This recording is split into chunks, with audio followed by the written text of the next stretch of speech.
Pak, mungkin boleh dibagikan pengalaman selama setahun itu, apakah sempat terlibat kontak tembak kah atau gimana selama di sana?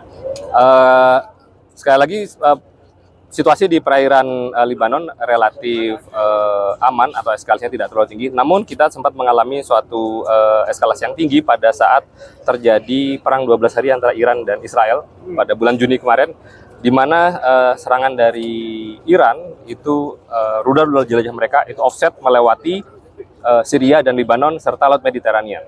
Jadi mereka tidak melakukan lintasan serangannya tidak direct dari Iran ke Israel, namun offset atau memutar atau melingkar melewati Syria, Lebanon, Laut Mediterania, baru kemudian mengarah ke Israel. Nah, disitulah pada saat itu kami sedang melaksanakan tugas patroli di sekitar perbatasan laut, dan kita menjadi tepat berada di bawah line of fire atau bisa dikatakan bahwa serangan lintasan rudal itu tepat berada di atas kepala kita, sementara aksi intercept atau pertahanan udara dari Israel pun juga terjadi di atas kita.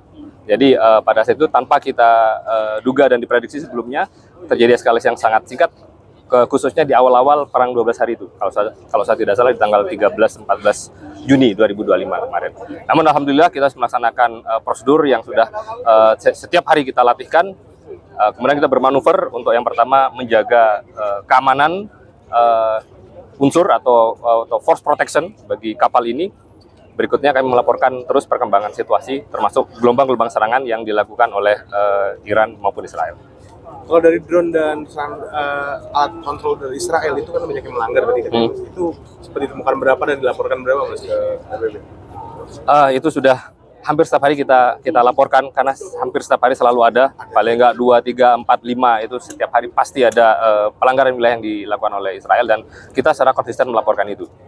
Pun juga dilakukan oleh unsur-unsur MTF yang lain, seperti dari kapal perang dari Jerman, Bangladesh, Turki, Yunani. Jadi kita bersama-sama, tugas kita sama, melaporkan pelanggaran-pelanggaran wilayah yang dilakukan oleh Israel untuk kemudian dilanjutkan di level strategis di atas untuk langkah-langkah diplomasi. Nah, tadi kan sempat berlatih bareng dengan pasukan dari Jerman. Itu mungkin pengalaman apa Mas yang bisa didapat dari untuk pasukan?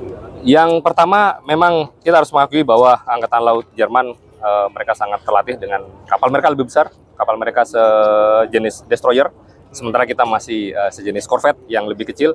Kita banyak berlatih tentang bagaimana kemampuan peperangan udara mereka, karena memang mereka adalah kapal dengan kemampuan peperangan udara yang baik. Kita banyak belajar dari mereka. Namun di satu sisi kita juga melatih Angkatan Lautnya Lebanon. Angkatan Lautnya Lebanon itu tidak sekuat kita, jauh di bawah kita, dengan tantangan yang luar biasa, konflik yang berkepanjangan di darat, sehingga ini menghambat pembangunan kekuatan dari Angkatan Laut Lebanon. Nah, tugas kita juga membantu membangun kapasitas mereka dengan cara melakukan latihan bersama maupun pelatihan terhadap perwira-perwira maupun personel Angkatan Laut Lebanon. Ya, Pak, mungkin boleh disampaikan tadi kemampuan dari KRI Sultan Iskandar Muda ini, terutama di momen-momen eskalasi panas tadi itu, apa sih yang bisa dilakukan oleh KRI ini, Pak? Ya, yang pertama, kapal kita mempunyai kemampuan dasar atau kemampuan pokok untuk melaksanakan peperangan anti permukaan, itu melawan kapal-kapal permukaan dengan kemampuan rudal kita. Kemudian kita juga punya kemampuan peperangan anti udara. Kita mampu menghadapi ancaman peperangan udara, baik itu yang datang dari pesawat maupun drone. Pun juga demikian juga bisa menghadapi kemampuan rudal yang datang ke kita. Nah, kemampuan pokok itu yang kita gunakan secara maksimal pada saat kita menghadapi eskalasi yang meningkat di perang 12 hari itu. Kita melakukan air surveillance, itu di atas itu radar udara yang sebelah sana itu. Radar udara kita terus-menerus untuk memantau situasi udara, di mana pesawatnya Israel bermanuver, di mana datangnya rudal-rudal tersebut. Semua kita laporkan secara periodik dan terus-menerus ke UNIFIL atau ke headquarter dari pasukan perdamaian kita yang ada di darat.